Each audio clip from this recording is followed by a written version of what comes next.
more comfortable speaking your native language. A lot of people might feel this or experience this when you're used to having all these extended family members around you back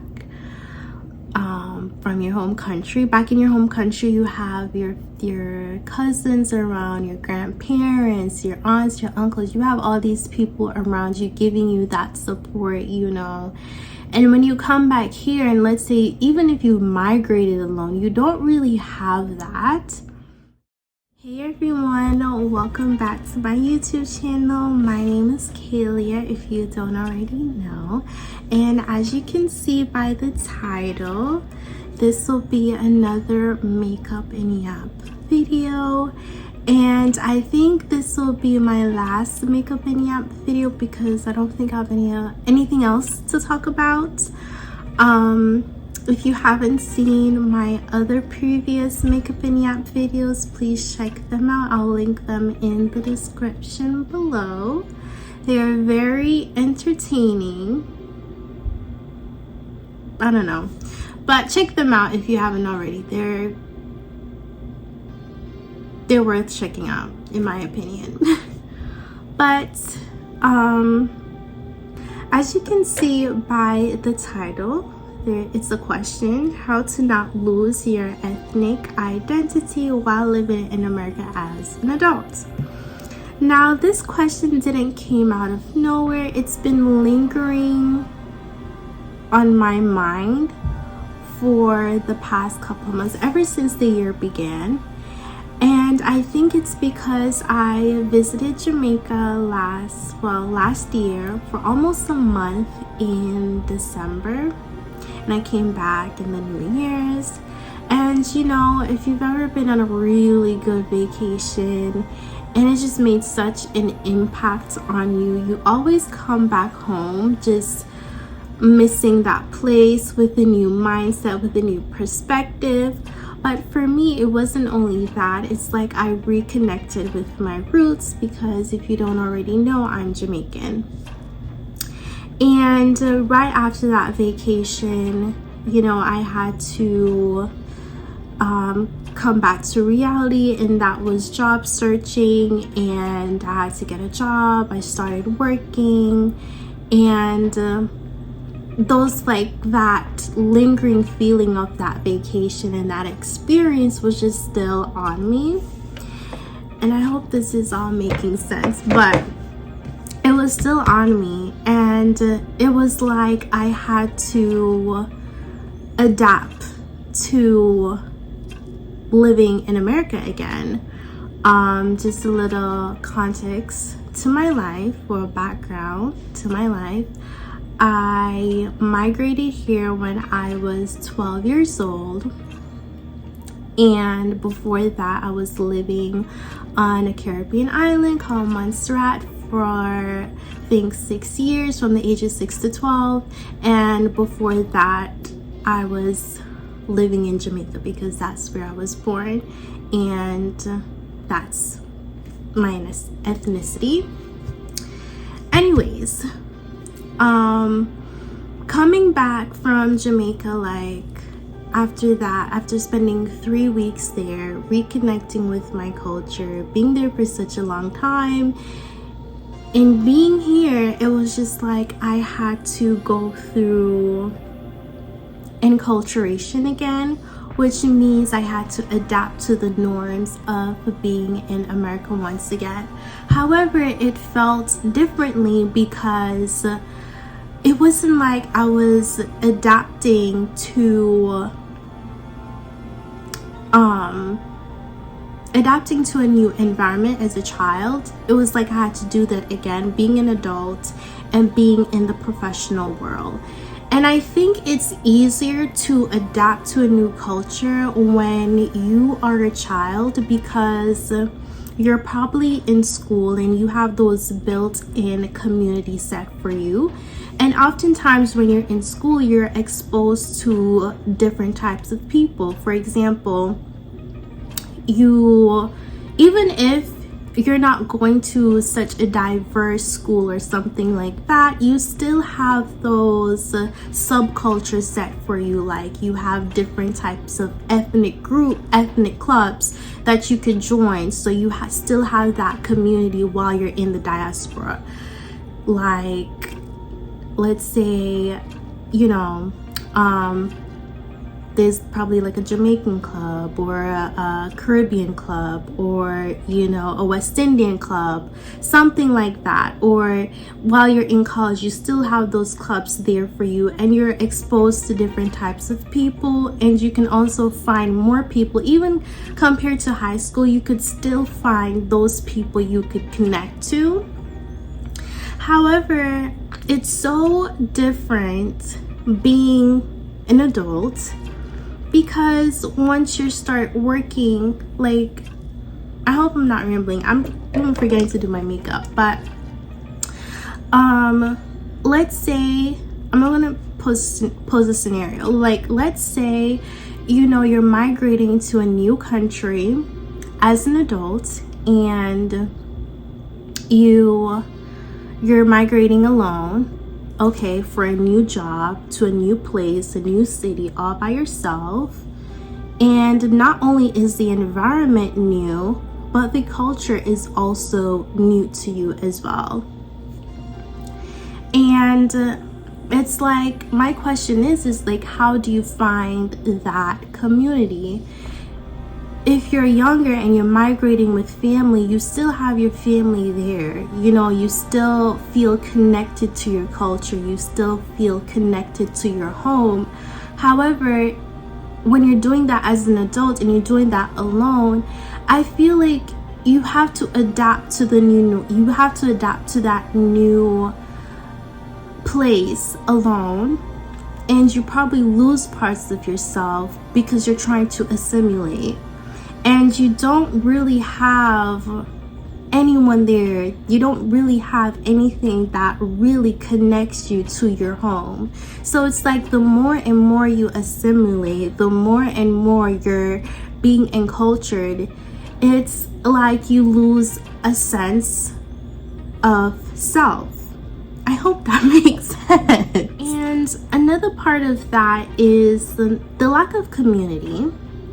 It's like, if you're trying to adapt to a new place by yourself and you have this strong cultural background, and let's say community plays a big role in that, I feel like it's harder to navigate that when you're alone, basically. And like I said, it's easier to do when you're a child, because once again, you have a built-in social system when you're at school, especially when you're in college. You're exposed to different types of people, and there's different organizations and different clubs that you can join to connect yourself to your home, even while you're in the diaspora. Being back from Jamaica and having to, you know, get back to reality, and my reality wasn't, you know, go back to school or start the spring semester. It was jump into the workforce. And it felt so different, because not only that, it's like, you have to, on another level, you have to fit in the professional world. So let's say if I was an adult, I had to like really ask myself this question. I've been living here in America for quite some time, you know, but I've been thinking about the people who have to do this at older age, at an adult stage. Like, you're in the professional world and you have this strong ethnic background. Like, let's say you have a distinctive accent. You know, once you're in this professional spaces, we have this thing what we call code switching. In patois, you probably say it's twanging. You adapt to a different language, so obviously more people can understand you. Basically, communicate better with others in that new environment. Okay? And how does this play a role in losing your sense of self? So let's say you're doing this alone, you're in a new place alone, you're also speaking another language. Let's say if English is not your first language, or you're changing your accent to an American accent, you're practicing this over and over. Over time, you don't really have a family to go home to really still practice your mother tongue, so you also lose that as well. And I've seen people say this, it's like when you're at work, you're speaking English or you're speaking an American accent, and when you get home, it's like a relief to go back to your natural accent or your mother tongue, or speak your first language, because also it takes a lot to change between different languages, especially if the language that you're speaking outside of your home isn't your first language. So that too, I think, plays a role in you're sort of losing that sense of identity. I hope this is all making sense, because I'm just rambling. And I'm not even doing my makeup, but if y'all watch my previous videos, you know how it goes. And my question is just, how do you, even when you're twanging or you're code switching, just so you could assimilate and communicate better in these spaces, is another thing is like you feel inauthentic to yourself. You don't feel like you're being 100% that person, because even for me, when I'm speaking, I don't speak patois to any of my friends who don't know patois. But even when I'm speaking patois, it's like it's a different side of me. It's me, but it's a different side of me that my friends haven't fully experienced. And it hurts me because they'll never know how funny I am. They'll never know how funny I am in patois, but I just think about, like, am I being a fake person if I hide this? Well, I'm not really hiding this side of me. It's just that you wouldn't understand me. If I told you something, you wouldn't understand me. And sometimes I do want to speak patois, but I can't, because you wouldn't understand me.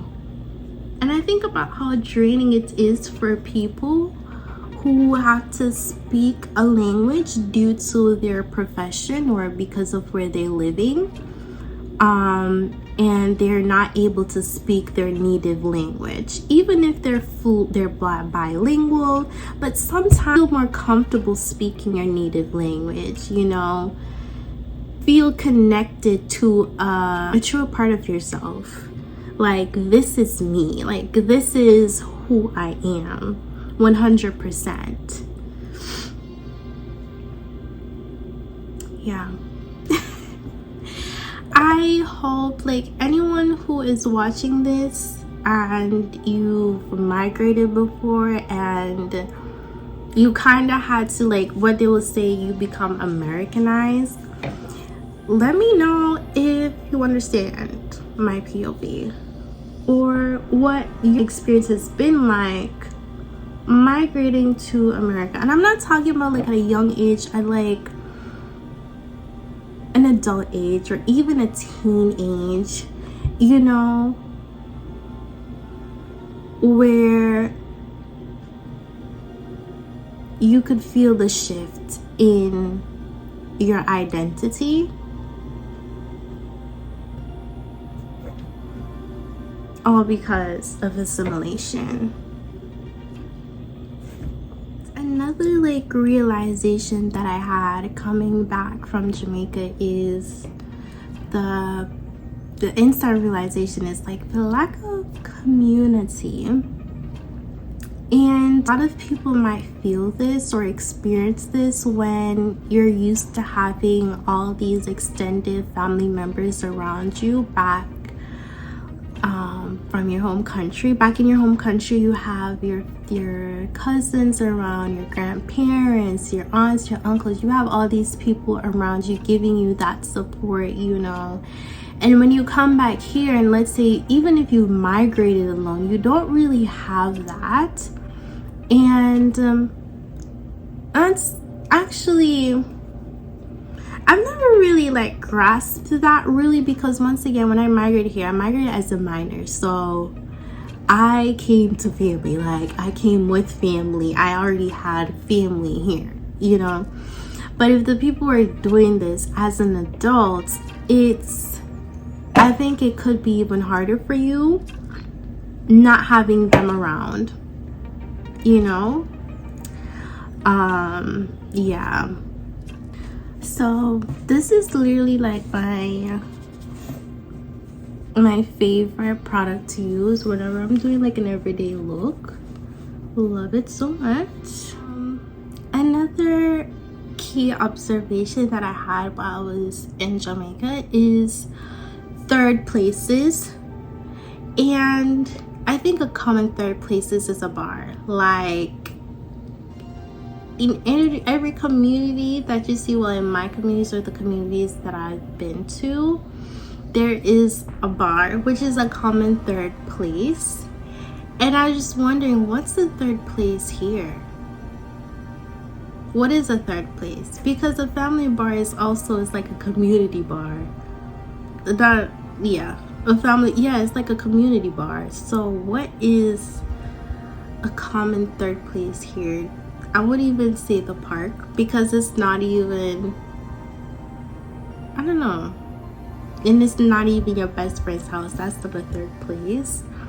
It's the lack of third places here too.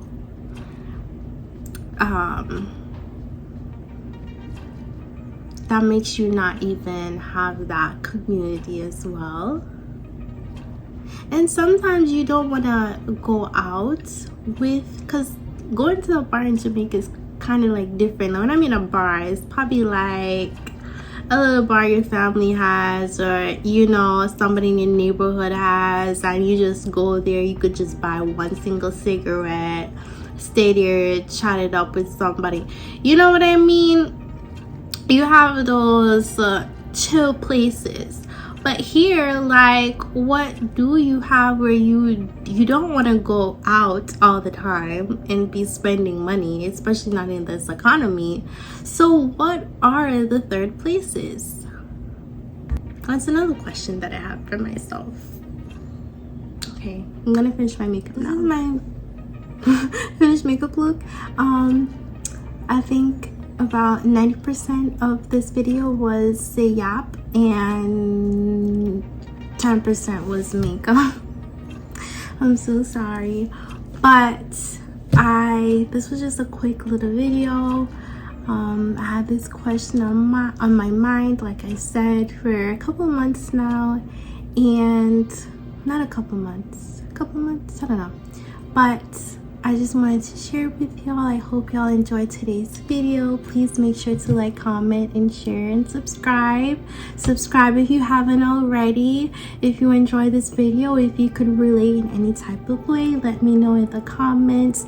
If you got this far in the video, thank you so much for watching, and I hope y'all have a great rest of your day. Bye.